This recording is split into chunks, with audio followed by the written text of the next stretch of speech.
The thoughts that go through your mind when you find out you have so little time is everything that you need to say to everyone that you love.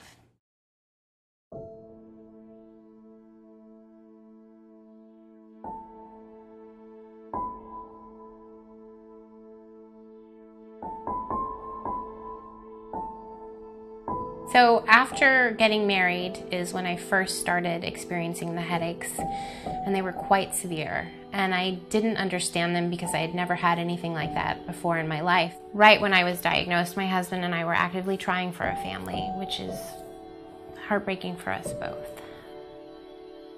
And then I was diagnosed this past New Year's. We went away to the wine country for kind of a New Year's Eve celebration, and by Jan 1, the following day, I was diagnosed with cancer and told I was terminally ill.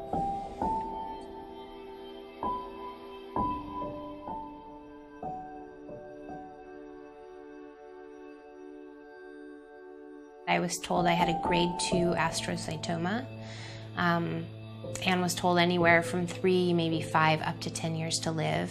I have to tell you, when you're 29 years old, being told you have that kind of timeline still feels like you're being told you're gonna die tomorrow. 70 days post-op, I went in for another MRI and was told I had had a grade change.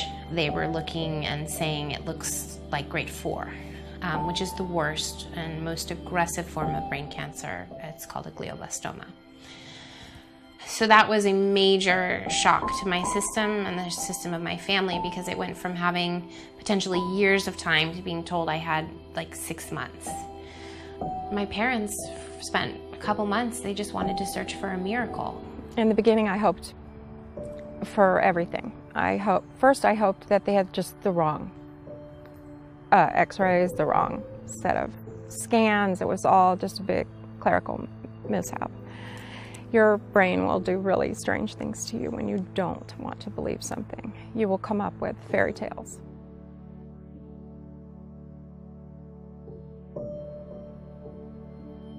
I don't wake up every day and look at it. It's in a safe spot, and I know that it's there when I need it.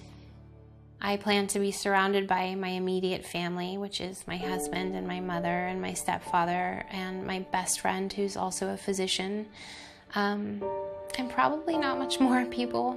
And I will die upstairs in my bedroom that I share with my husband, with my mother and my husband by my side, and pass peacefully with some music that I like in the background. Between suffering or being allowed to decide when enough is enough, it just, to me, makes provides a lot of relief and comfort that, okay, that option is there if and when we decide, or she decides that it's time. I can't even tell you the amount of relief that it provides me to know that I don't have to die the way that it's been described to me that my brain tumor would take me on its own. Death with dignity allows for people who are in the predicament of facing a lot of suffering, that they can decide when enough is enough. Brittany's always been kind of bigger than life. She's kind of a wanderlust, and she's always liked exciting things, adrenaline rush. She's liked traveling. She's always been precocious and very, very bright. And anything she set her mind to, she did. Since becoming ill, I have traveled and continued.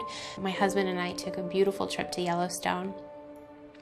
It was exquisite. And then I went with my best friend to Alaska, and we went to Denali National Park, and we went to Seaward and Kenai Fjords and kayaked up to the glaciers. And then I met my mother in Juneau, and we took this spectacular boat trip.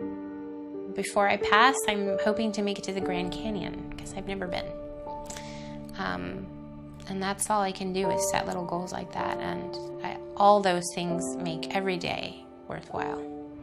My hope now is that my daughter can live her life the way she wants to, that she can make the decisions that she wants to, that she can be who she is, which is this very autonomous, bright, well-read, well-traveled person who loves adventure. She's kind of got me into this thing where now we've agreed to meet. And so I'm going to go on a traveling adventure. And it's a place I'm kind of scared to go to, Machu Picchu. A lot of climbing, but she said she'd meet me there. And so damn it, I'll go. I hope to enjoy however many days I have left on this beautiful earth and spend as much of it outside as I can, surrounded by those I love. I hope to pass in peace. The reason to consider life and what's of value is to make sure you're not missing out. Seize the day. What's important to you? What do you care about? What matters? Pursue that. Forget the rest.